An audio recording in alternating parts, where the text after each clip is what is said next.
Today is Wednesday, April 28, 2021. Coming up on this special edition of Roland Martin Unfiltered, President Joe Biden, he is going to speak tonight in his first speech to a joint session of Congress. We will carry it live, have pre- and post-debate analysis, and be joined by a number of elected officials, including Congresswoman Yvette Clarke of New York. Folks, in the case of Elizabeth City, North Carolina, a judge has refused to publicly release body camera video showing North Carolina sheriff's deputies shooting and killing Andrew Brown Jr. We'll show you exactly what we were able to get yesterday from the city and talk to one of the family attorneys. Congressional seats have been lost as a result of the 2020 census. Some states have picked them up. Some states have lost them. We'll talk to Congresswoman Yvette Clarke of New York, explain New York losing one of the seats and what that could mean for black power. One of the issues that President Biden will talk about tonight is police accountability as well as race equity. We'll talk with an official with the National Urban League, and they have released a report that deals with some of the issues that need to be addressed. Plus, we have reports of police abuse in Georgia, California, and Colorado. Folks, all that and more right here on Roland Martin Unfiltered. It's time to bring the funk. Let's go.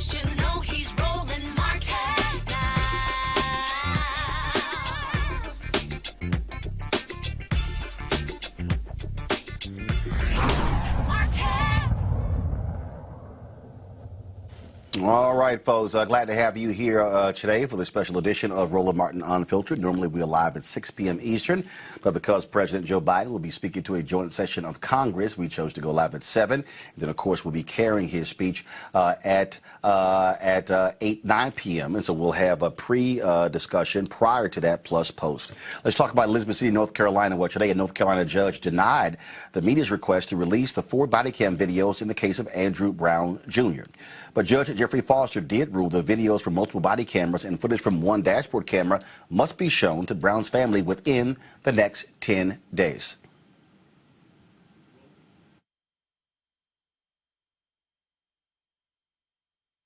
The court is going to find that with regard to the media's request for release that the media is not a party contemplated under 132-1.4G for release. But if they were, and it was appropriate to release to them, the court undertook the analysis under G with regard to the release of recordings and finds that there is evidence that the release would advance a compelling public interest. There is evidence that the recording contains information that is otherwise confidential or exempt from disclosure or release under state or federal law. The court finds that the petitioner is not a person requesting or seeking to obtain evidence to determine legal issues in a current or potential court proceeding. The court finds, number 4, that it would reveal information regarding a person that is of a highly sensitive and personal nature. Number 5, that the release may harm the reputation or jeopardize the safety of a person. Number 6, that the release would create a serious threat to the fair, impartial, and orderly administration of justice. And number 7, that confidentiality is necessary at this point to protect an active internal and criminal investigation or potential internal and criminal investigation. The court therefore finds that that good cause does not exist for granting the petition of the media petitioners, and therefore that petition is respectfully denied by the court. That is my ruling. I'm going to prepare a order to that effect, and that will be prepared sometime this week, and I'll get that out to you in a formal written format at that time. All right. With regard to 21 CVS 261, the petition of the Pasquotank Sheriff's department to release records to Khalil Farabee, who is the adult son of the deceased Mr. Brown. The court's going to find as follows: that this matter is properly before the court on the petition to release. To the extent that notice was required, notice was given by with Mr. Williams agreeing to hear the matter on behalf of his clients, but reserving his objection for lack of notice. The court has jurisdiction in this matter pursuant to GS 132-1.4a and all subparts. After hearing the arguments for the petitioner and the response from the district attorney for this judicial district and counsel for the respondents of all interested parties, the court finds as follows. One, that the Pasquotank County Sheriff's Department is a custodial law enforcement agency, as that term is defined in the statute. Number two, that Khalil Farabee is a personal representative under 132-1.4C4, and he's a proper person to whom the subject videos may be disclosed. The court considering the factors enumerated in subsection D of the statute. Number four, that the court additionally considers the release of the video. In addition to disclosure, which the court finds is appropriate, I've also considered release under the statute using the same 8 criteria, and the court finds that, number one, the release is a compelling public interest. Number two, that the recording contains information that is otherwise confidential or exempt from disclosure or release under state or federal law. Number three, the person requesting release is seeking to obtain evidence to determine legal issues in a current or potential court proceeding. But number four, the court finds that release would reveal information regarding a person that is of a highly sensitive personal nature. The court finds, number five, that the release may harm the reputation or jeopardize the safety of a person by release. Number six, that the release at this time would create a serious threat to the fair, impartial, and orderly administration of justice. Number seven, confidentiality is necessary to protect either an active internal or criminal investigation or a potential internal or criminal investigation. Based on those findings,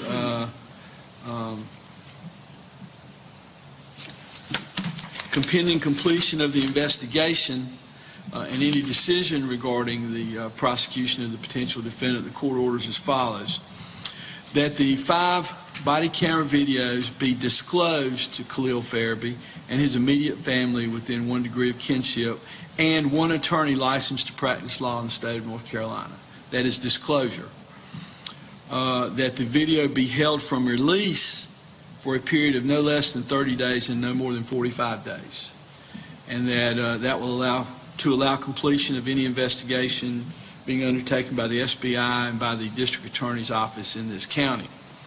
Number three, that the state is to notify the court when such investigation is completed, and the court in its discretion will consider at that time further release of the video based on the factors as they exist at that time.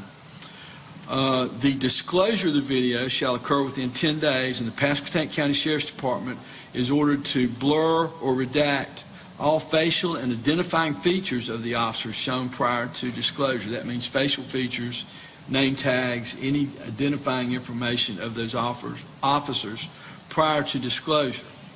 The court in its final order in this matter will specify the time frames within which the video may be disclosed. In viewing the video, there were certain portions of the video that were conversations between officers, between superiors.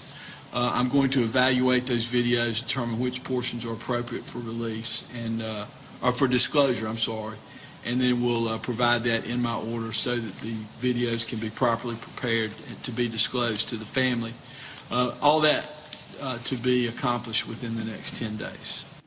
Judge Foster will reconsider whether to release the videos in 30 to 45 days after the State Bureau of Investigation completes its investigation and a charging decision is made. Also during the hearing, DA Andrew Womble claimed the video showed Brown hitting officers with his car. Also, the FBI is launching a civil rights probe into the death of Andrew Brown Jr. Joining us right now is one of the attorneys for the family, Harry Daniels. He joins us right now. Harry, this is it's very interesting what took place today. We live streamed the hearing, And I swear the DA sounded more like the defense attorney for the officers as opposed to an impartial person whose job is to get justice regardless of who is involved. Roland, you're 100% right. I have the same impression. The district attorney is supposed to be the ambassador of justice. He sound like the defense attorney. I have never, in all my years of practicing law, saw anything that I saw today. The county attorney stands up, make a half effort. The district attorney gets up and he goes for almost 30 minutes as though he's the defense attorney. And the potential defense attorney for the officers, they kind of joined in together against the county. Never seen that in my life. The judge said they must show this video to the family within 10 days. Is that 10 business days or 10 total days? And when does the clock start? Is it tomorrow? Well, in court, it's 10 total days. Courts don't have 10 business days. From 10 days, it can run through the weekend. It doesn't matter. 10 days or 10 days. So that means so so who decides they get to see the video? The sheriff's department or the district attorney? No, pursuant to the statute, if you are a personal representative based on the statute, you get to see the video. So we have identifiable personal representatives pursuant to the statute, and those individuals will have the opportunity to see the video. Right. No. What I'm saying is, but who shows the video? Is it the DA's office or is it the sheriff's department? The sheriff's office. So today is today is the 28th. So they must, based upon that deadline, the family must see these videos by May 8th. That's correct. The judge said he had to look at some further redactions as it relates to maybe communication, identifying people's name, or obviously faces and name tags. But you got to remember, Roland, it's a video of these individuals driving up on a truck like a mob squad. So people already know who they are based on that video. And we're talking about a city of 17,000 people, and of course in the county as well. And so let's slow down. When the judge said that 30 to 45 days in terms of then it should be made released to the public. So now we're talking about that video may very well not come out until either the end of May or mid-June. 10 days, 45. I mean, well, no. So the 10 days is when the family gets to see it. I'm talking about when it may very well get released to the public. Yeah, that's correct. That's correct. It may be end of June, maybe July, and so there's no guarantee with that, based on what the judge stated before in his order. The governor has called for a special prosecutor. Can you explain to our viewers and listeners exactly what the North Carolina statute is? Because I was talking to Reverend Dr. William J. Barber when I was down there, as well as today, and he said that the DA has to ask the AG to take it over. The AG simply doesn't have the authority to take it over.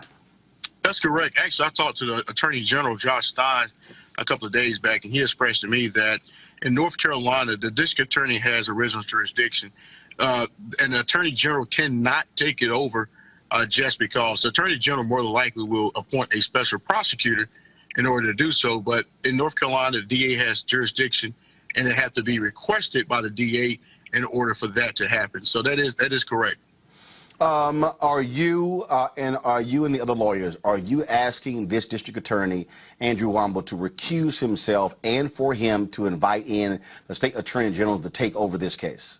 We need an independent prosecution away from Pasquotank County. You're talking about deputy sheriffs involved, and we believe to be an unjustified shooting, and you have the district attorney, in fact, is a prosecuting officer using the situation, Roland. You will have judges in that county recuse themselves, or they will send the case to another county because it's so closely knitted and related to that particular county. So yes, we're asking for an independent prosecutor appointed by the governor, appointed by the state. In terms of the next step, obviously the protests continue. My understanding that a group of pastors, they are planning to have a march on Sunday. The funeral for Andrew Brown Jr. still slated to take place on Monday. Yes, it is. It's still slated to take place on Monday. Monday, I believe, 12 o'clock. And one thing, Roland, I want to say that I listened to this district attorney talks about a car, Andrew, a car making contact with one of the deputies while he was backing up. Well, Roland, he was backing up and the officer was trying to open the door. Officer's going to make contact. And then he went forward and made contact again.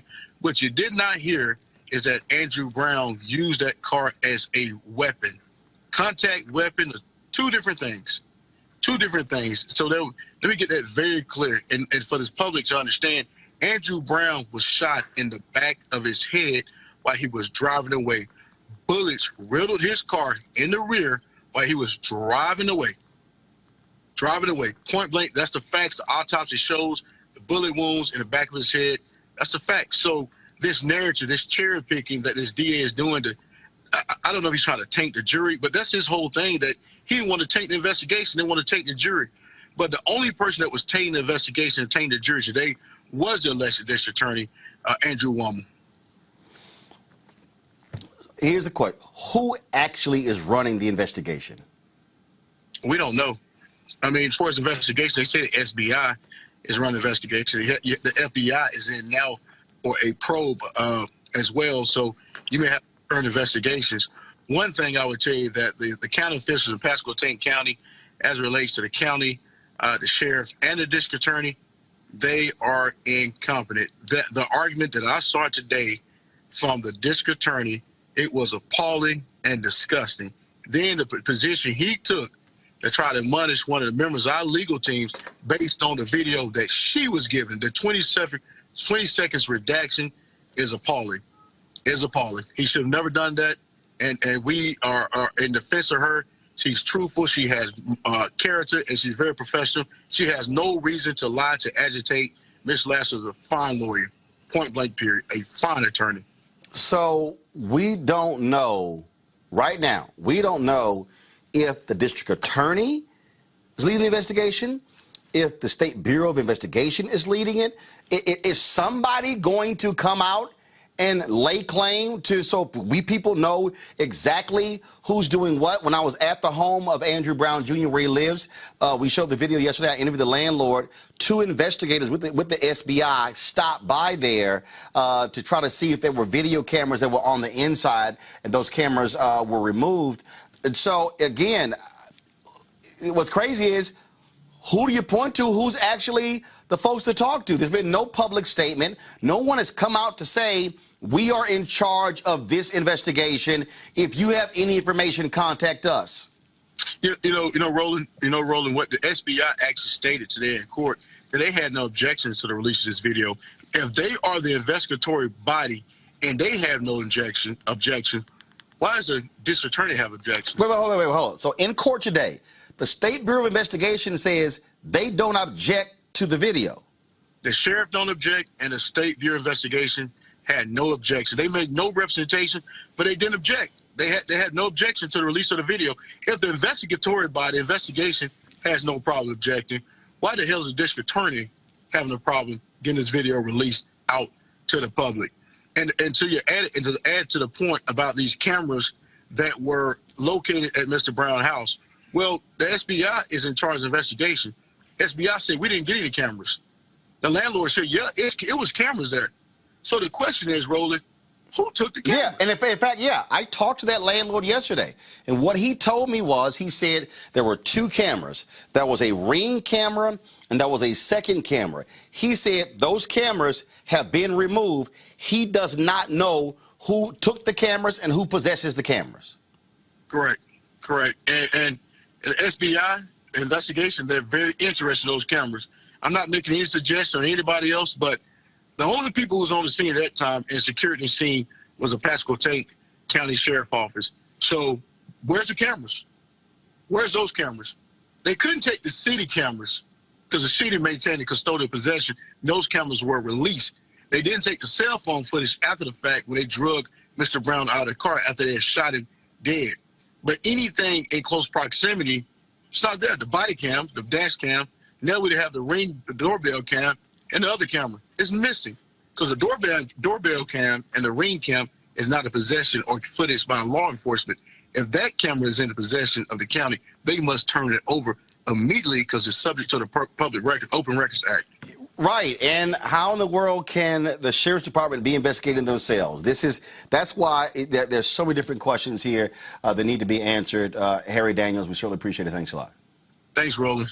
Folks, yesterday we were in Elizabeth City, North Carolina, and we got possession of you just heard Harry mention the video. We could not play it yesterday. We had to bring it back here. Now we were able to play the video. Now, remember yesterday I showed you that camera that was actually pointed. It was two cameras. One pointed in different. They were pointing different directions. This is the video from the Elizabeth City Police Department. Listen to the audio on here as well. Guys, go ahead and play it.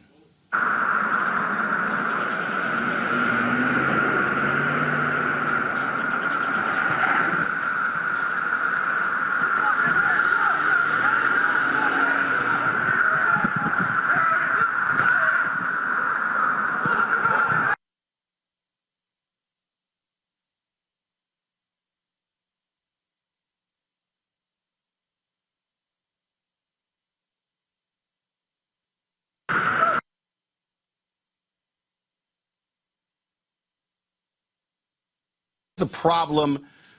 So look, this is the first piece of video that we've actually been able to see. This is the problem with the video. As you see, the camera picks up the traffic that is coming on the main road. The problem, guys, start the video over. The problem that you have here with this video. So I want y'all to start it over. I want y'all to start it over, okay? I want you to start it over. Go from the top. Start over, please. Go back to the top. Okay, so no. Go back to the beginning. I'll tell you when to play it. Guys, go back to the beginning. I'll tell you when to play it. So what you see is, okay, again, stop, okay? And what you see here, you see this Ford sheriff's truck, all right, carrying what appears to be 6 or 7 officers. I know there's one driving, not sure if there's another person in the passenger seat. Now, roll it, then stop it. Stop. So you see right there, this now is the side profile of the vehicle.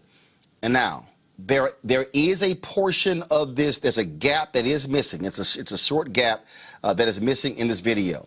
You see, now play it, then stop it. Stop. So you see the officer. If there's any way we can bump in on that video, I would appreciate it. But the bottom line is, you see the tailgate is open. You see several officers on the several deputy sheriffs on the back of that truck. The problem is how that camera is positioned. You're going to see now. Roll the video and then stop it. Stop. So that's where we were yesterday. Okay, they are approaching that driveway while I was broadcasting the show. Roll it, then stop it. Okay, right there. So the problem is this here. You do not, that camera is not a wide angle lens. It is only capturing the intersection in both directions. It's not actually capturing what happens once they get out of the vehicle. Now, turn the audio up and then press play.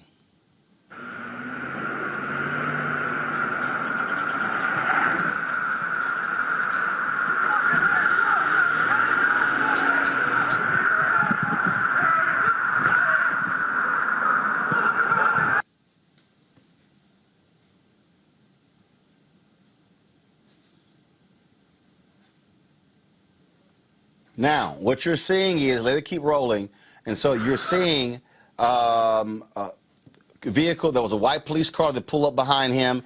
There's another police car, a police truck that is actually blocking the intersection, and so that's what you're seeing here.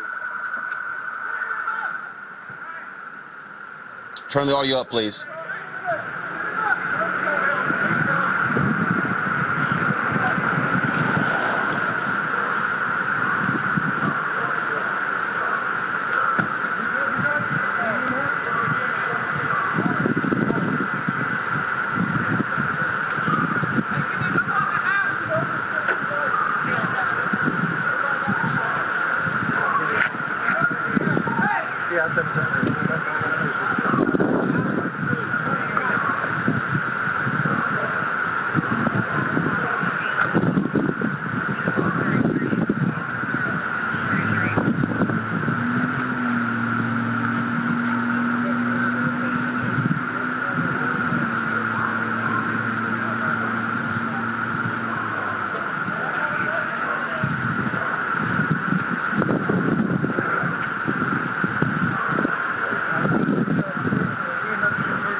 I want you to keep video rolling, please.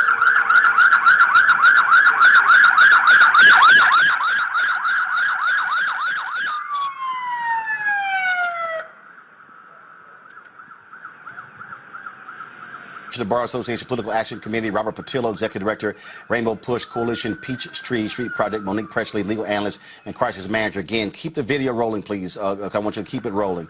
So I want to start. With you, Robert. Looking at this, so again, part of the problem is we are not able to see in that top right-hand corner exactly what took place. Based upon what the family attorney said, the officers came out. Now, folks, did the video pause? Did it freeze? Because I still hear audio. Okay, so not sure why it's on a freeze frame here. But, Robert, just your assessment of what we know and don't know right now. Well, it was great to hear from Harry Daniels, who I've worked with before. I think Bakari Sellers is also working on the case, so it's an outstanding legal team representing the family. But what we saw was a legal lynch mob. We saw them ride in on the back of the pickup trucks, like something out of Mississippi Burning, and then attack this man. Look at the amount of police presence for what ostensibly was a drug warrant. Not for Osama bin Laden, not for the Unabomber, but for a drug warrant. You're seeing trucks and vehicles to capture this individual. Additionally, let's look at what the independent autopsy has shown us. You have, I believe, 3 to 4 bullet wounds into the arm and then a shot to the back of the head, nearly execution style. Even given the testimony or the statements by the district attorney's office taken in the light most reasonable or that puts the prosecution, or more so that puts the officers in the best light, they are alleging that they were touched by the vehicle. Not that anyone was injured or run over, but they made contact with the vehicle, and that justified a bullet hole to the back of the head. None of this is making sense. I think the judge is showing a due discretion in waiting to release the body cam footage. The reason being is I wouldn't want this to go all the way to trial, let's say, and then they say, well, because the body cam image in the police squad car footage was released so early, that somehow that tainted the jury, somehow that makes it more difficult for the prosecution later on down the line to prosecute the case. So I do believe the judge made the right ruling in that case, but we do have additional questions. We all know anybody who has a Ring doorbell knows that records to a cloud, not to the device. So where is the video footage from the cloud that was recorded on that doorbell, and when will all this information be released both to the family and to the public? This is a tragic case, and it's another instance where thank God there's video evidence, because otherwise we would only have the testimony of the police officers, and we have seen for decades now that the police officers are always believed over the decedent. Monique, this is the autopsy image that was released on yesterday. And you see right here where they show where the bullet went to the back of his head. And then they released this here. If we can zoom in tighter, that'd be great. Because I want to show this right here. So keep going, keep going. And they show where he was hit multiple times in his right arm as well. The thing that is so perplexing to me, Monique, is that we don't know literally who the hell is leading the investigation. Is it the DA? Is it the Sheriff's Department? Is it the State Bureau of Investigation? Who to go to? They're not talking. I haven't seen a spokesperson come out. You heard Harry Daniels say, the State Bureau of Investigation said they got no problem with the body cam footage being released, but the DA is fighting it. What the hell? Well, I'm certain there's 3 different investigations going on. So the district attorney is collecting data, evidence, whatever he needs to consider to make his decision. And but we don't know that. Contingent. But here's the problem. He actually we do know that because we heard him today in court. We heard him say in court that he is asking for it to be held until his investigation is concluded and he has made a charging decision. So he has an investigation going. So he has an investigation going. FBI. The SBI has one, and apparently the sheriff's has one. Now, there's an internal investigation. Yes. But the issue here is, who is the lead agency, because who's collecting the evidence? Is the sheriff's department collecting evidence? Again, if the attorneys and the landlord, when I talk to them, who says, I don't know who came and got the camera, who has what? Right. They work in conjunction with each other, and I'm sure that most everything that needed to be collected from the scene, that happened the same day or evening of the shooting. It's concerning that the landlord doesn't know who has the cameras, because that shouldn't have been done without informing him who was taking them, what government body was taking them, and pursuant to what. So that's an issue. And if there's somebody else who received that notice, then that person would have that information, because they can't just do it without informing what they're doing. And in terms of who's leading,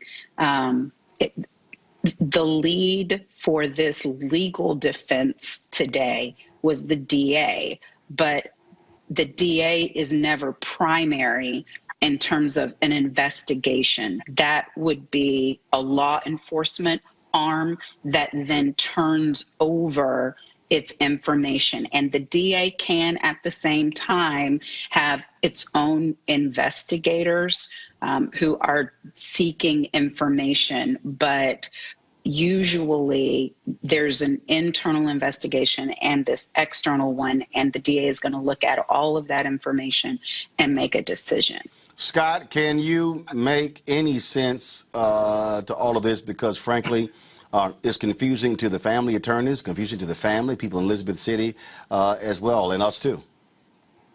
Well, I think Monique is right about the structure and the procedures in regard to these investigations. I was about to say, Scott, I thought I was making sense. Yes, you were. But the reason you asked the question the way I did is to give Scott an opportunity to talk. So pipe down. And let me ask the questions the way I do as a host, so Scott can now get involved in the conversation. Because it's his show. I love it. So what that means, Monique, is shut the hell up. See, I didn't say that. I mean, like, I didn't want to have to go there, but damn, can I ask the question so Scott can now answer? You always telling Scott not to interrupt you. Can you not interrupt him? Scott, please continue. That was a good interruption. In any event, Scott, go. Monique is right about the procedural posture and the structure of these investigations. I did read in a recent report that for the SBA to get to the table, to be in court or to be assisting, they have to be invited by either the DA or the county. And I believe that invitation came from the DA. And so the SBA, that has some sense of independence, is certainly there. And I would presume safely that they're going to be a big part of the investigation, or the lead investigators for the DA. That's safe to assume. Secondly, I know who has those cameras, the door and the ring bell, and those two cameras that nobody knows where they are. I know. They left with the people who shot Andrew Brown, by the way. They didn't leave those cameras there, because when they cleaned up the scene, they took those. Those cameras are gone. I hope I'm wrong, but if I was in their position, shooter's position, I would have taken the cameras and basically gotten rid of them. But we'll see. This is a 17,000 person community, if you will. The judges know the DAs know the police. It's an incestuous relationship, and they had a cluster F here. Because I can tell you under Tennessee v. Garner, and I say this on your show all the time, it is unlawful for the police to shoot a nonviolent fleeing felon. It's been the law since 1987 or 1986. It's a Supreme Court decision. Go read it.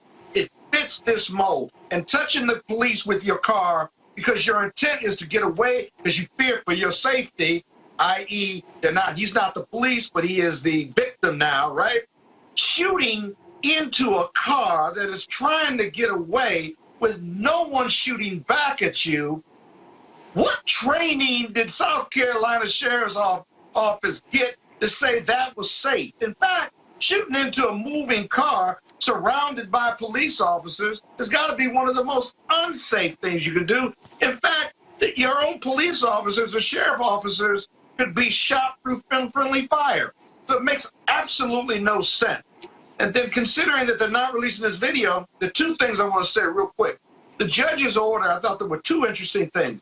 One, the judge found that releasing it would put these officers' public safety at risk, and he's probably right about that, because the kill shot to the back of the head, whether it was execution style or whether it was shooting at the back of the car through that back window and caught him in the back of the head, it really doesn't make any difference. And then secondly, what the court said was that it was going to review a second set of videos with the police, the sheriff, and their supervisors, and what they were talking about that night after the shooting. Now, I must tell you, that's a piece of evidence going to get in the court if this case is ever litigated criminally or civilly. But why would you want to review that unless you were trying to protect the prosecution, or rather yet, protect the officers who were involved, if you will? We call that getting your story straight after do you have your drop gun or not in most cases? Or what's our story going to be here? I guarantee you that second piece about that conversation with the supervisors is something you really do want to hear about, but that probably won't see the light of day unless there's litigation. It is really clear here, Robert, that, again, as far as I'm looking at this here, how the DA is operating, when you look at, and the collection of evidence is critically important, because you don't want stuff tampered with. We know for a fact that when Laquan McDonald was shot and killed, that Chicago cops went to the nearby Burger King, walked in, requested to see that footage, and they erased the footage that was on that Burger King camera. And so again, having that, I mean, that the city controlled that particular view, but you've got neighbors who may have had Ring cameras. The Ring camera and that particular home as well could easily show it. And so then the question is, who has that? Who controls that? And so that's why people down there are not trusting of this district attorney, and the pressure is going to be throttled up to get him to recuse himself, to allow the state attorney general come in, so the people and the family can believe that there's going to be a credible investigation.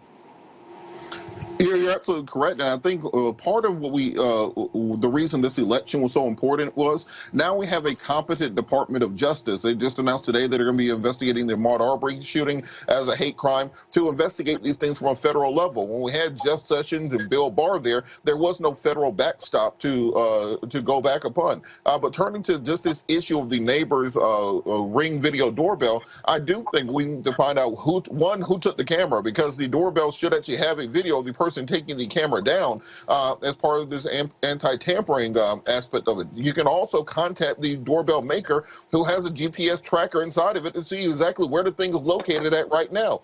Again, it does not have a hard drive or a memory chip in it. It's recorded to a cloud, so there should be a cloud recording of everything that happened, whether they have the physical camera or not. So those are things that are going to be coming out in the next several days. All in all, it looks like a terrible situation for the police, and it's going to be interesting to see what type of defense they mount, or if they simply are trying to sort out which officers will be charged with what at this point in time. But in general, this sort of killing is indefensible under any police protocols. My eldest sister was a police officer in Charlotte-Mecklenburg County there in North Carolina for nearly 30 years. They do have a history of police brutality, of excessive force cases in that area. And it's important that we take a look back at many of the other cases that have a similar factual background, but existed in an area where there were not cameras at, to find out who else needs to be provided justice in this case. I think we are at the beginning of this, not at the middle or at the end, and more evidence will be coming down the pipe. And the reality here, Monique, in terms of the questions that keep persisting, the folks there say they're going to continue the protest to keep the pressure on. And there are plans underway calling for national figures to come in to exert the level of pressure to ratchet up. At the news conference yesterday, Attorney Bakari Sellers talked about also the issues with the North Carolina law, because the reality is they don't actually have to go to court to get a judge to compel them to release it. So you have sort of this hodgepodge, if you will, where they can release it, they don't have to release it. And he says that the law should be changed in that state that compels law enforcement at least no more than 48 hours after a police-involved shooting for body camera footage to be released. You look at what happened in Columbus. They got that video out in less than 12 hours, and that limited, in many ways, a lot of the speculation that people had about that particular shooting as well. The way that the law is set up in North Carolina, and that's why the part that concerned me the most about today's hearing was the judge going through and deciding unnecessarily and making a decision on some of those elements, even though he had already decided that the press didn't have standing to try to get the video. He went ahead and said, but I do find this, I do find this, I do find this. That's coding, that's precursor, because it could turn out that it's never made publicly available based on the way that that law is set up, even if the district attorney decided not to charge, but also decided that there was a continuing and ongoing safety matter for those officers, it may never get publicly seen. And that defies entirely the reason that we have the body cam footage in the first place. And it is an insult to a family to show them a video with faces blurred where they don't even know who killed their own family member. At a minimum, you should be getting that information not from the grapevine, not from somebody else's video who was a citizen. You should be given the respect that is due you and be given that information. Scott, everyone kept saying when we were there, transparency, transparency is transparency. And the fact that you have a sheriff's department that wants to do more. Then you have a DA who, first of all, when the shooting took place, I talked to Reverend Spearman, who heads the North Carolina State Conference of the NAACP. When he called his office, they said the DA was going to be gone for 5 days and couldn't be reached. And he said, what the hell are you talking about? This major shooting, and he can't be reached? And then, of course, on Monday, he announces he's running for another office, but he found time to actually make that particular announcement as well. The sense that I get from there, folks do not trust this DA, and they believe that he should recuse himself. But the bottom line is he can only make that decision. They can't force him to recuse himself. He has to make that call, and he clearly is resisting those calls so far. Do you trust him just based on your limited information? Hell no. And the circumstances? No, I don't. I don't trust anybody who's afraid to talk, who's afraid to speak.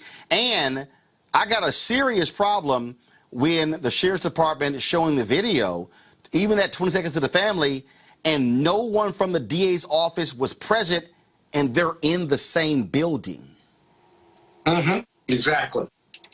And this DA, remember, after they met with the police officers, the family's legal team, including Bakari Sellers, afterwards, the press conference, which got really heated, well, apparently it got heated in this initial meeting. And it's the DA who told Bakari. No. That was the county attorney. That was the county attorney. So the county attorney, that's why it was crazy. Sheriff's Department was there. You have the county attorney who's hired by the county. He was present, and he was the one who cussed at Bakari. But I specifically asked at the news conference, was anyone from the DA's office present? They said no. And I'm going, are you serious? Wow. Yeah. Wow. So the DA, the biggest problem with the DA is the DA early on, because it's Elizabeth City. The DA has a very, very cozy relationship with the police and the sheriff. They deal with each other every day. They prosecute cases together. It's a hand-to-glove relationship, and the DA sees his role as protecting the police. He did in court. He didn't show up for that initial meeting with the lawyers. And on a day-to-day basis, they are interacting, and they need each other to prosecute crime. Now, with that in mind, it begs for a special prosecutor. Now, the governor has called for a special prosecutor or an independent prosecutor. It'll be interesting to see how much political sway the governor of South Carolina is prepared to invoke, or rather North Carolina, to invoke in order to force this DA to agree to a special prosecutor or an independent prosecutor, because that's the only way it's going to take it. Remember, the DA is running for another office, right? And so politics eventually are going to overwhelm how this case gets investigated, who gets prosecuted, does the video get out.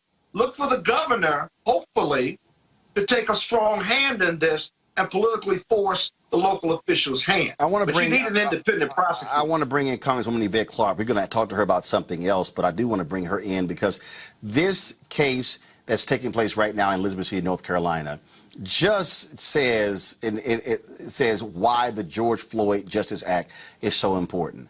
The effort is on right now. Congresswoman Karen Bass is driving this on the House side. You have Senators Cory Booker and Tim Scott and Senator Dick Durbin on the Senate side.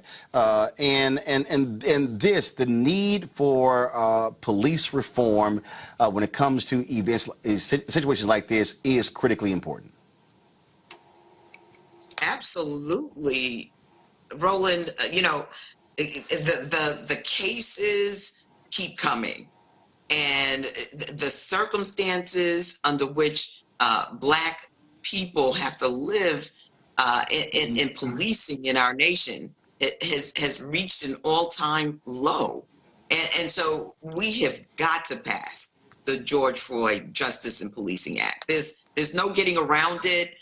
You know, it's in our faces, it's in our bailiwick. The Biden administration is 100% on board. And I think the American people are fed up with having to be traumatized again and again with respect to these, what I call state-sponsored killings by police officers that are hired to protect and to serve. And then the cover-ups. The ways in which they have distorted the truth. I mean, even with George Floyd's case, had there not been video, you know, what was first reported, nothing could have been further from the truth. So we want to encourage everyone, continue to keep the pressure on the United States Congress to pass the George Floyd Justice and Policing Act. Police accountability is going to be one of the issues that is going to come up tonight in the address to Congress by President Joe Biden. Absolutely. I have no doubt that will be the case. That's front of mind. I mean, again, right on the heels of George Floyd's assassination, murder, you know, we've seen at least 7 others either killed or just physically accosted, humiliated, as in the case of the Army lieutenant in Virginia. And so I think that the level of consciousness around renegade policing in this nation is at an all-time high and must be addressed. One of the other issues that will also come out, and I want you to speak to, is this whole notion of race equity.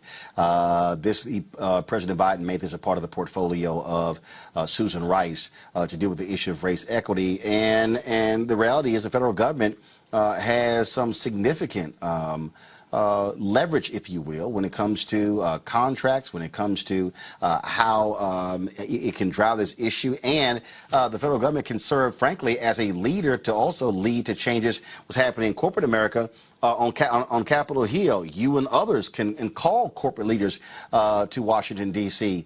To testify in hearings. And so that idea of race equity also has to be front and center if we're going to move this nation forward. Absolutely. You said, you know, what everyone, when I say everyone in the Democratic caucus, has been talking about ever since the beginning of the 117th session and the election of the Biden-Harris administration. The call for racial equity was laid bare by the pandemic, by all of the injustices, particularly in policing, leading into the pandemic, leading through this pandemic, the healthcare toll, the lives, the livelihoods. What we saw with respect to the Trump administration's essentially just marginalizing and bringing harm to these very communities by his supremacist policies. All of that, I think, has generated a movement where the understanding is broadly held, regardless of race, regardless of ethnicity or gender, that there has to be equity in this country. And that's the only way that we are going to be able to move forward as a just, a fair society. And everyone's well, in the Democratic caucus, I'll say that again, we're ready, we're focused on an equity agenda, and that even translates into the districts that we all represent. We booked you to talk about the census. So one of the things that we did was we were highly critical of Young and Rubicam for how they doled out dollars to get the word out when it came to the census. When Congressman Stephen Horsford, who led the CBC Census Task Force, was on here, I said to him that the CBC should demand an audit of exactly where all the money was spent, who it went to, what specific media entities, because we're now seeing the result. Your state, New York, has lost a seat in Congress because they were 89 votes shy. We're now seeing Illinois is going to be losing a particular seat in Congress. Northeastern states are going to be losing seats. Big gains will be taking place in Florida and Texas. Well, the reality is this here. That could very well shift the balance of power. Democrats only have a 3-seat majority in the Congress with the death of Congressman Alcee Hastings in Florida. And so the undercounting of African Americans and Latinos is of a huge concern, and clearly the Trump folk did not give a damn. The red state governors didn't give a damn.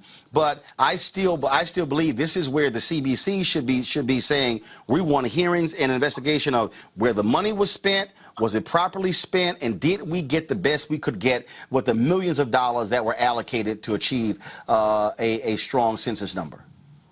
Well, let me say that, first of all, losing an entire congressional seat because 89 people did not respond, or their response arrived too late to be counted in the census is particularly egregious. That's a disenfranchisement of a state delegation, and by extension, the people of the state of New York, for 89 responses. There are many questions that we have to ask in unpacking what happened in the 2020 census. And I think that we have committees on the Hill that are primed and pumped to be able to go into that. At the end of the day, we had an administration that telegraphed very early on that they wanted to disrupt the 2020 census, aided with, of course, the outbreak of a once-in-a-century pandemic. It was a perfect storm for undercounting communities that have been hard to count from the outset, because these were the same communities that were devastated by COVID-19. These are the same communities that were targeted with rhetoric around putting a citizenship question on the form, even prior to the pandemic. These are the same communities that had their postal service dismantled and then had an administration move the deadline by which all people had to respond. I'm just so through with the way in which we had, against insurmountable odds, to deliver on this census. And I want to first of all say how grateful I am to the folks on the ground.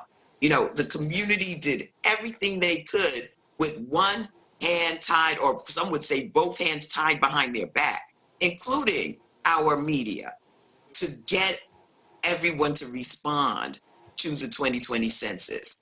but we had some really insurmountable odds. I want to thank, all of our organizations who understood how critical this was.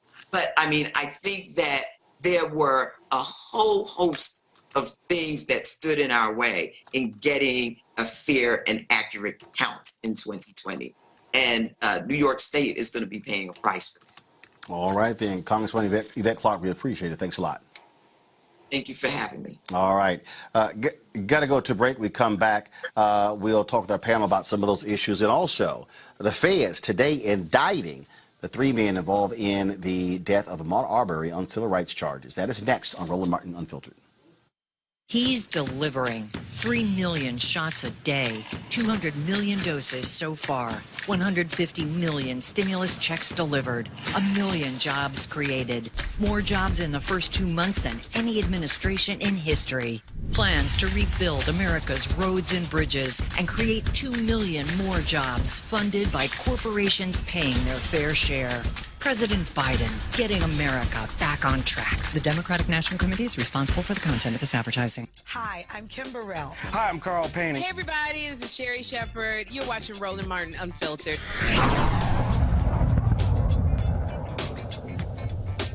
All right, folks, some good news came out of Georgia today, where the Department of Justice announced that they are bringing civil rights charges. First of all, they announced a federal grand jury has indicted the 3 men charged for the death of Ahmaud Arbery on hate crimes charges.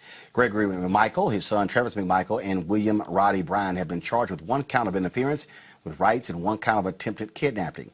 Travis and Gregory McMichael were also charged with 1 count each of using, carrying, and brandishing a firearm, doing and in relation to a crime of violence. Travis was also charged with discharging a firearm, doing and in relation to a crime of violence. The 3 men chased and fatally shot Arbery while he was jogging last year. This is a big deal there, Robert, that particular decision there. One of the things that former Attorney General Eric Holder often complained about was the limited ability of the Department of Justice to pursue federal civil rights charges against folks in actions that was mainly with police. This is different. Well, I think this is why we have to understand the crucial importance of elections and the crucial importance of having an empowered attorney general. Many of our civil rights laws, which are on the books right now, are laws that were put in place in the 1960s, and it's very difficult often to prosecute, primarily because police departments and individuals have had a half century to figure out how to escape these countermeasures. We have to continue to monitor these things, and while Democrats have a majority in the Congress, we have to work on strengthening these civil rights protections and strengthening the Department of Justice's ability to investigate cases of this nature and to prosecute them, because what we saw often during the Obama administration was Holder or Loretta Lynch would want to investigate, but they simply did not have the statutory power or authority to do so. So we have to start pushing for those sorts of gains right now, because what we have seen when you have someone like Jeff Sessions or Bill Barr or some of these other conservative attorney generals in place, they try to use the exact same laws to discriminate against African Americans as opposed to their original intent. Monique? Merrick Garland is going to prove to be an effective, serious-minded, and forward-moving attorney general, and I expect to see more and more of what we've seen just in the past week. Scott? Yeah, let's not forget that these are still really, really tough cases. And so for the AG or DOJ to bring these charges, you got 2 things that work. You got some great set of facts with them running through the neighborhood. And I believe I've read reports where the subsequent conversations of using racist terms post-shooting are also a really strong fact. And then lastly, you don't have the police shooting someone under color of law, which is a really, really high standard. Still a tough case because you've got to show that the complete basis for the attack and the violation of right was rooted in race, not rooted in something else, even and race. It has to be race-based, and they have to have evidence, witnesses, and documents to support that as a basis for these charges, even though they're civil charges, or I don't know whether they're civil or criminal. Usually they're civil, but whether it's criminal or civil, it doesn't really matter. They got some good facts here, and a big factor was this was not a police officer involved in this shooting. Let's stay in Georgia, where a sheriff in Clayton County has pled not guilty to federal charges. Sheriff Victor Hill is accused of violating the civil rights of 4 detainees at the Clayton County Jail in 2020. The suit states the Georgia sheriff ordered inmates on multiple occasions to be placed in restraint chairs for several hours. In a statement released by the DOJ, acting U.S. Attorney Kurt Erskine said our Constitution prohibits law enforcement officers from using unreasonable force. Hill's actions, as alleged by the grand jury, deprived the citizens he was sworn to protect of their civil rights. Such abuses of power not only harm the victims, they also erode the community's trust in law enforcement. Hill released his own statement saying, "Today I will begin the process of fighting a politically motivated federal legal case.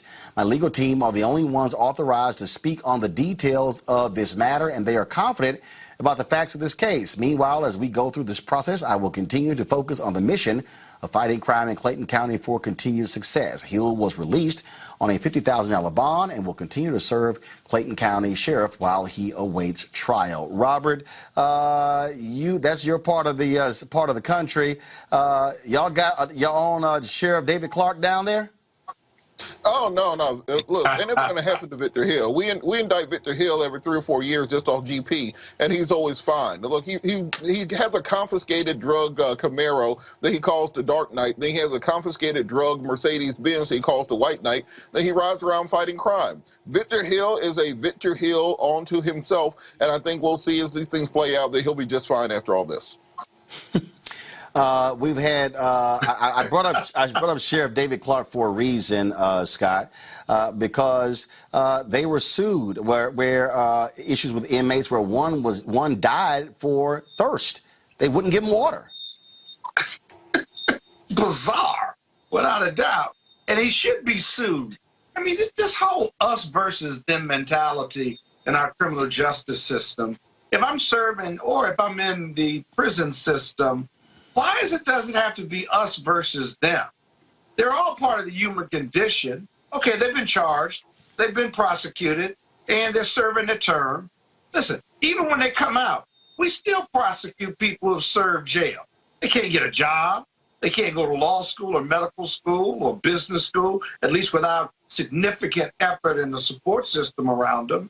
And I'll be honest with you, some of these, I hear my colleague Robert talk about this guy as if he's somewhat of a local legend, if you will, and that he'll be okay. Well, he shouldn't be okay because his conduct isn't okay. And maybe it's acceptable in the sense that it's like folklore, if you will. But these are pretty serious charges. I know Robert gets that, but these are pretty serious charges. And the accountability, whether they're black or white law enforcement officers, ought to still be the same and be on the table. Bottom line is this here, Monique. Law enforcement officers, they're not above the law, and inmates still should be treated with respect and decency. And all too often, we have, and I don't know why we keep having these damn black sheriffs who act a damn fool. You had that fool in Florida who sat there and said that he was going to deputize people if Black Lives Matter showed up. He later got indicted for corruption. And then, of course, you got this dude here in Georgia. Of course, you had David Clark in Milwaukee. You know, all of these fake-ass John Waynes really get on my nerves. Right. Now, Scott is absolutely right. They're all part of the human condition, and every human deserves to be treated with respect across the board. But where people who are in custody of the federal government are concerned, they actually have a constitutionally protected right to be treated absent cruel and unusual punishment and to be treated with decency. There's a duty of care on the part of any government agency that has human beings who are citizens of the United States or otherwise in their custody and care, and that was violated here if these charges end up being true. So there's a heightened responsibility to take care of and to properly provide for those who are in custodial care. Folks, speaking of that, in custody, in California, police have released body cam footage of officers pinning a man to the ground for more than 5 minutes during an arrest, causing his death. Police arrived at the scene after receiving 911 calls saying Mario Gonzalez appeared to be disoriented or drunk. When officers requested identification that Gonzalez could not produce, they began taking him into custody. Folks, this is the video here. After pinning Gonzalez down for 5 minutes, he became unresponsive. Police then attempted CPR on Gonzalez until an ambulance arrived and took him to the hospital, where he was pronounced dead. The officers say he had a medical emergency after they tried to handcuff him.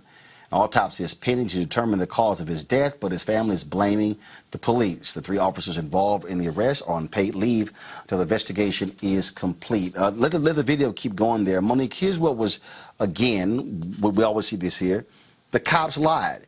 They put in their report that he was being belligerent, that he was out of control, when actually he wasn't. He actually was cooperating and was calm in talking to them. Well, yeah, I mean, it looks like he's resisting the handcuffs being put on him. So that's not what law enforcement is going to consider cooperative. If they give commands and those commands aren't followed and the suspect does not comply, that they're not going to consider that being cooperative. So calling it belligerent or just calling it refusing to obey police commands, whatever the case may be, it does look like we can see that in the video, but that does not mean that him having a medical emergency and them pinning him down instead of delivering aid did not cause his death.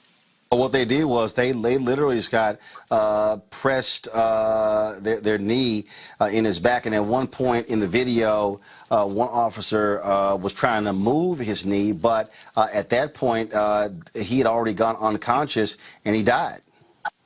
And then they lied in their write-up. Have you noticed, Roland, and maybe to the whole panel, the pervasive killing of black and brown men all over the United States? Like, it's not like it's in the South or the East or the West. It's all over. And if you think about it, the reforms, the police reform, isn't about these police departments. It is about every department. It's this mentality that you go from zero to deadly force. Somebody's got to be able to get somebody handcuffed without killing them. Somebody's got to be able to get a person driving away who doesn't have a gun but wants to get away from the police because he fears for his life, a way to stop him without killing him. And all these police do all over the country, I'm sorry, is it seems like they're trained to go from zero to deadly force in a minute simply to get compliance of the simplest direction. And I guarantee you this, right? If the police, these pervasive killings, were of people that did not look like you and me, we put an end to it immediately. There would be a reform bill passed by bipartisanship on the Hill and the Senate, and you know what? It would be completely revamped. But because it's black and brown men, it's taking forever. Even doing trials where Chauvin is being convicted, black and brown people, men and women, are still being killed. It is the dumbest thing, craziest thing I've ever seen in my life. In fact, here you can see, right. He may be resisting, but he shouldn't die from it. In fact, Robert, in Colorado, a shocking new video shows officers laughing and joking about the brutal arrest of a 73-year-old woman with disabilities.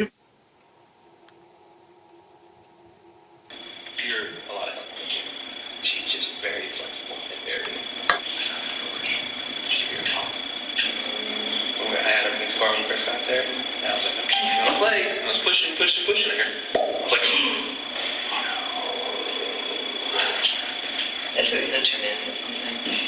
yeah. No doubt that's how the car does stuff. There's more than just that guy. Yeah.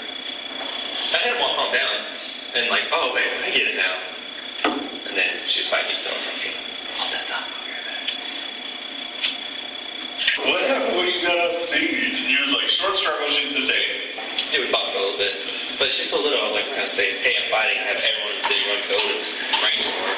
Yeah. I was like, I'm fine.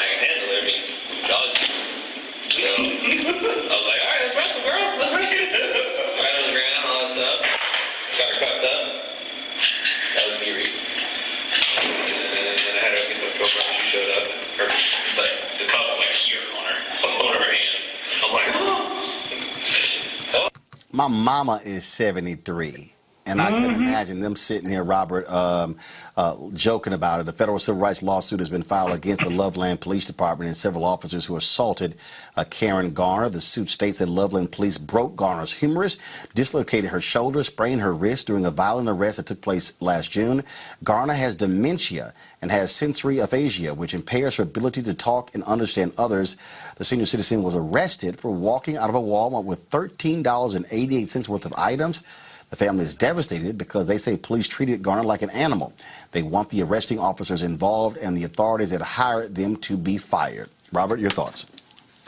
Well, let's just think about what America is at this point. When a 70-year-old white woman named Karen gets beat by the cops. And that's not enough for America to understand that we have to revamp the way that we do policing in this country. I don't know what is.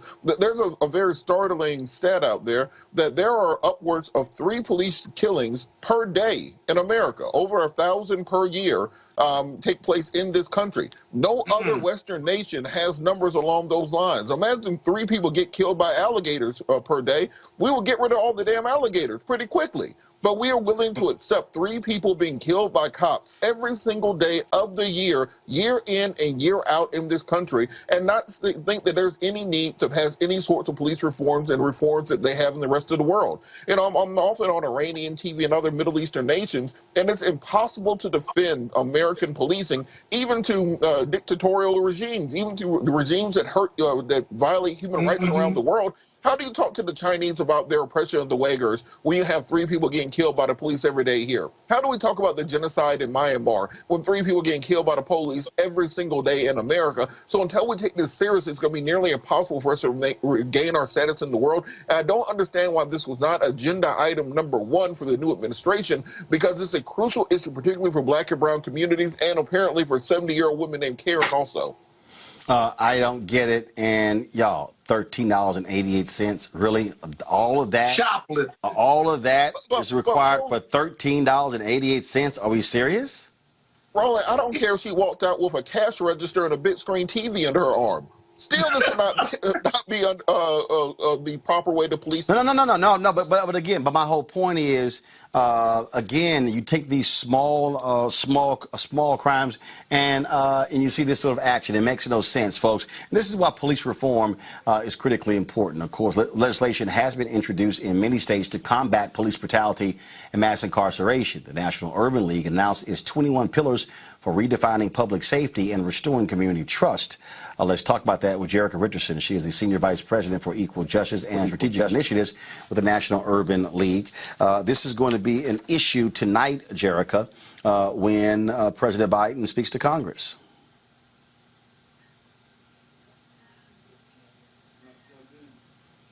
Jerica, 1 second, guys. I can't hear. I can hear in the control room speaking, but I can't hear. Okay. All right. Let's try it now. Jerica, go ahead.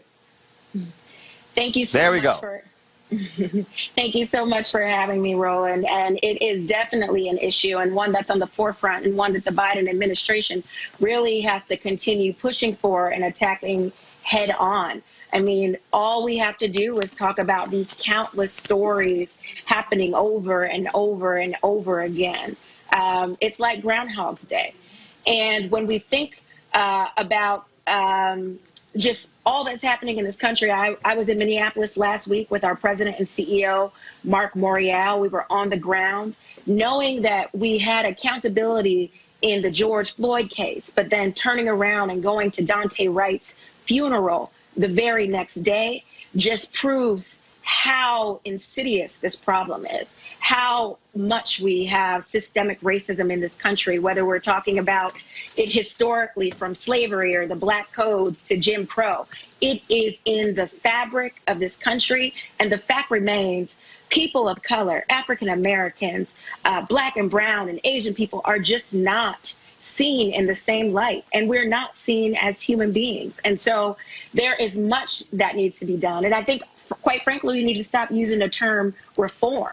The system is broken. And why the National Urban League is really pushing on redefining public safety and restoring community and trust is because we really want to collaborate with communities to actually build a restorative system. Now, but in order to do that, bottom line is you got to get past the filibuster. There are not 10 votes on the Republican side to do it. Now, Senator Tim Scott promises he can bring Republicans aboard. I need to see evidence of that. But the bottom line is this here. If you can't pick up 10 Republicans, you're not going to have police accountability. Well, you're not. If you can't pick up 10 Republicans, you won't have police accountability coming out of Washington. The George Floyd Justice and Policing Act may not pass. But that's part of the reason why we developed these 21 pillars. We should continue to push for change on the national level, but we also recognize that all politics is local, and sometimes the things that are happening on the local level impact your communities just as much, if not more. And so we need to be pushing on the national front, and we need to be pushing on the state and local level. And our plan is really focused on giving people a framework, giving them the tools to really take their protests that they really did and used it for power at the ballot box and really turn it into policy. And so what are you asking for the folks who are watching and listening to do to make that happen? Well, we're definitely encouraging folks to go to NUL.org. That's the National Urban League's website, where you can download the plan. The other thing is really tapping into your local community. One of the things that I don't think gets lifted up as much is how we should be pushing for more reforms that put civilians, everyday people, at the table. I really fundamentally believe that accountability is on all of us. And so when we're talking about reimagining or redefining or re-envisioning what public safety should look like, we also need to be pushing for civilian review boards, and not civilian review boards of old, which in many instances added up to mere PR for elected officials, but civilian review boards that actually have decision-making authority. I had the opportunity to serve on the Civilian Complaint Review Board in New York City. And if it were not for our advocacy, our independent investigation and prosecution, the officer involved in the death of Eric Garner, Daniel Pantaleo, would still be sitting on the force today. Because we look to leadership in Washington, we look to leadership on the local levels, and it failed us time and time again and didn't get done. And so that independent investigation, independent prosecution, and a board driven by civilians, everyday people like you and me, we had activists, we had lawyers, we had advocates, all coming to the table and looking and reviewing the evidence, and then pushing forward and forcing the city of New York to move forward with a disciplinary trial.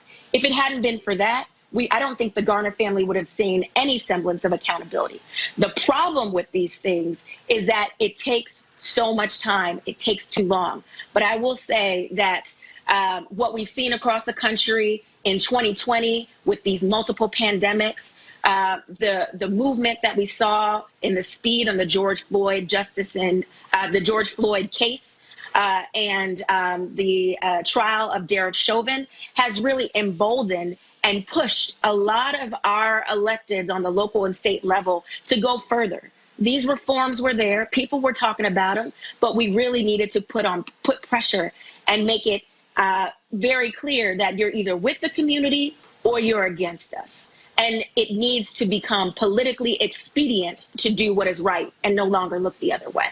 All right, Jerica, I really appreciate it. Thanks so much. Where can people actually read these 21 pillars? Where can they go?